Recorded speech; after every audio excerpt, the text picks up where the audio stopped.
அடுத்தப்புறமா என்னன்னு பார்த்தீங்கன்னா, விஜய் வந்து நம்ப ராகவ் பத்தி உண்மைய தெரிஞ்சதும் ரொம்பவே ஷாக் ஆவுறாரு. சித்தப்பா மேல கோவப்படுறாரு. "இத ஏன் என்கிட்ட ஃபர்ஸ்ட்டே சொல்லல?" அப்படின்னு சொல்லி கேட்குறாரு.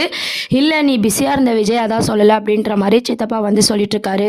அதுக்கப்புறம் பார்த்தீங்கன்னா, அவன் பேசிட்டு இருக்கும்போது ஒரு அட்ரஸ் சொன்னான். அந்த அட்ரஸ்ல போய் பார்த்தா கண்டிப்பா குழந்தை கிடைச்சிடும் அப்படின்ற விஷயத்த சித்தப்பா சொல்றாரு. அதனால அந்த அட்ரஸ தேடி வந்து விஜய், சித்தப்பா, காவேரி எல்லாருமே அங்க போயிட்டுருக்காங்க.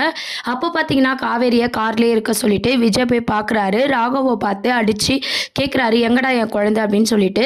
"இவ்வளோ சீக்கிரம் உன்ன நான் பார்ப்பேன்னு நான் எதிர்பார்க்கல விஜய். குழந்தை மேல அவ்வளோ பாசமா?" அப்படின்ற மாரி ராகவ் பார்த்தீங்கன்னா வெறுப்பேத்திட்டு இருக்காரு. இருந்தாலும் பார்த்தீங்கன்னா, விஜய் வந்து ராகவ அடிச்சு குழந்தைய வந்து கண்டுபிடிச்சிடுறாங்க. போலீஸ்லயும் கம்ப்ளைண்ட் பண்ணி, போலீஸ் மறுபடியும் பார்த்தீங்கன்னா, ராகவ அரெஸ்ட் பண்ணி கூட்டு போற மாரி காட்டியிருக்காங்க. அதுக்கப்புறம் வந்து குழந்தைய பார்த்ததும் நம்ம காவேரி வந்து எமோஷனல் ஆகுறாங்க. எமோஷனல் ஆயி பார்த்தீங்கன்னா, அம்முகிட்ட சாரி கேட்குறாங்க. "என்ன மன்னிச்சிடு. என்னால தானே இவ்வளவும்." அப்படின்னு சொல்லிட்டு.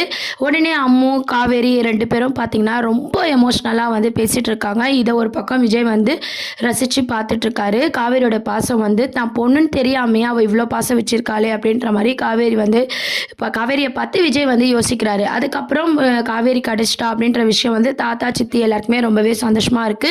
இதுக்கப்புறம் காவேரி இங்க வரக்கூடாது. நீயும் காவேரி வீட்டுக்கு போக்கூடாது. குழந்தை உயிருக்கே ஆபத்து அப்படின்ற மாரி விஜய வந்து வார்ன் பண்றாங்க. இருந்தாலும் விஜய் பார்த்தீங்கன்னா, அவ என் பொண்டாட்டி. நான் யார் பேச்சும் கேட்க மாட்டேன் அப்படின்ற மாரி சொல்றாரு. உடனே சித்தப்பா என்ன யோசிக்கிறாருன்னா, சாரதா கிட்ட பேசணும். இது இத்தோட விட்டக்கூடாது. விஜய் இதுக்கப்புறம் அங்க போவாம நம்ம தான் பார்த்துக்கணும் அப்படின்ற மாரி யோசிக்கிறாரு. இதெல்லாம் தான் அடுத்த ட்ராக்கா கொண்டு வராங்க. என்ன ஆக போகுதுன்னு சொல்லி வெயிட் பண்ணி பார்ப்போம். Thank you.